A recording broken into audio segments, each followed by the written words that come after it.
ലക്ഷ്മിയുടെ അമ്മയാണ് ആതിരയുടെ നൂറയുടെ ഒക്കെ ഇരുന്ന് സംസാരിക്കുകയാണ്.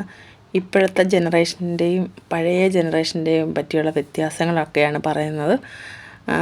അവർ പറയുകയാണ്, പണ്ടൊക്കെ ഉള്ളവർ എന്തെങ്കിലും ഒരു കാര്യം ചെയ്താൽ അത് മൈക്കിൽ കൂടെ വിളിച്ച് പറയും, 10 പേരെ അറിയിപ്പിച്ച് അവരൊരു കാര്യം ചെയ്യത്തുള്ളൂ. പക്ഷേ ഇപ്പോൾ ഉള്ള കുട്ടികളൊക്കെ എന്തെങ്കിലും ഒന്ന് കൊടുത്താലോ എടുത്താലോ ഒന്നും ഒരാൾ അറിയത്ത പോലും ഇല്ലെന്ന് അവർ പറയാണ്.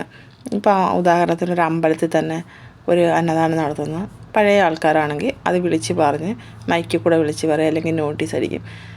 പക്ഷേ ഇപ്പോൾ ഉള്ള കുട്ടികൾ അങ്ങനെ അവരൊരാളോടും പറയുന്നില്ല, അവർ ചെയ്യേണ്ട കാര്യങ്ങൾ അവർ ചെയ്യുന്നു.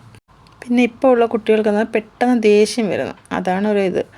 ഇപ്പം ലക്ഷ്മി തന്നെ, ഞാൻ എന്തെങ്കിലും പറയുമ്പോഴൊക്കെ ലക്ഷ്മി ഭയങ്കര ദേഷ്യമായിരുന്നു. ചെറുതിലൊക്കെ ഞാൻ കുറേ പറയുന്നുണ്ട്, എല്ലാ വീട്ടിലെ അമ്മമാർ പറയും, പക്ഷേ അത് ആ കുട്ടികളുടെ നല്ലതിനാണെന്ന് അവർക്ക് ചിന്തിക്കുന്നില്ല. അവർ പെട്ടെന്ന് എടുത്തടിച്ച് അവർ മറുപടി പറയുന്ന അങ്ങനെയൊക്കെയുള്ള കാര്യങ്ങളാണ് ഇപ്പോഴത്തെയും പഴയ ആയിട്ടുള്ള വ്യത്യാസം. ഞാൻ തന്നെ ഒരുപാട് പേർക്ക് അവരുടെ വലിയ വലിയ പ്രശ്നങ്ങൾക്ക് പരിഹാരം ഞാൻ പെട്ടെന്നാണ് അവർക്കൊരു സൊല്യൂഷൻ പറഞ്ഞു കൊടുക്കുകയും ഇടിയൊക്കെ ചെയ്യുന്നത്.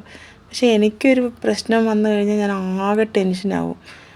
അവസാനം ഞാൻ ഗുളിക കഴിക്കേണ്ടി വരെ വരും. അതാണ് എൻ്റെ അവസ്ഥ. ഞാൻ ഒരുപാട് അനുഭവിച്ച ഒരാളാണ്. നിങ്ങളോടൊക്കെ ലക്ഷ്മി ഇങ്ങനെ മുഖത്തടിച്ചൊക്കെ സംസാരിക്കല്ലേ, അങ്ങനെ തന്നെയാണ് അവൾ വീട്ടിലും. അനിയത്തിയെടുത്തൊക്കെ അവൾ ഇങ്ങനെ തന്നെയാണ്. എന്തെങ്കിലും ഒരു ചെറിയ കാര്യത്തിനായാലും അവൾ പെട്ടെന്ന് ദേഷിക്കും, പെട്ടെന്ന് മുഖത്തടിച്ചൊക്കെ സംസാരിക്കും. അവൾ ഇവിടെ എങ്ങനെയാണ് അതുപോലെ തന്നെയാണ് വീട്ടിലും. കൊച്ചു കുട്ടികളുടെ കഥ കേട്ടിരിക്കുന്ന പോലെ അതിലെ നൂറയും ലക്ഷ്മിയുടെ അമ്മ പറയുന്നതൊക്കെ കേട്ടുകൊണ്ടിരിക്കുകയാണ്. ലക്ഷ്മിയുടെ അമ്മ ഒരുപാട് കാര്യങ്ങൾ പറയുന്നുണ്ട്.